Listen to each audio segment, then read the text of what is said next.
তাহলে বিএনপি ক্ষমতা থাকার যেই যা জনগণ ভোট যাকে পছন্দ করবে সে যে দলই হোক, এই ভোটকে কেন্দ্র করে আবার নতুন করে চক্রান্ত শুরু করেছেন। আমরা চাই ভোট।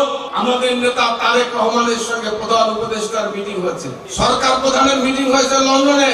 উনি বলে এসেছেন, ঘোষণা দিয়েছেন আগামী রোজার আগে ফেব্রুয়ারি মাসে বাংলাদেশে জাতীয় সংসদ নির্বাচন হবে। এই নির্বাচনকে কেন্দ্র করে এই বাংলাদেশে জামাত এনসিপি তারা চায় না বাংলাদেশে নির্বাচন হোক।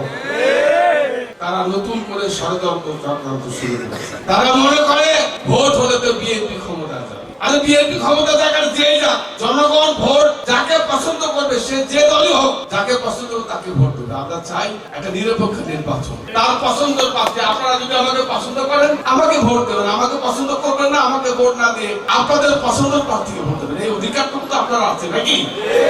সেই ভোটের পরিবার সৃষ্টি হয়েছে। এই ভোট যেন আগামী দিনে না হয় এটাকে ঠেকানোর জন্য নতুন ষড়যন্ত্র। আমি আপনাদের কাছে অনুরোধ রেখে এই নতুন ষড়যন্ত্রকে, এই নতুন চক্রান্তকে আপনাদেরকে ঐক্যবদ্ধভাবে মোকাবেলা করতে হবে।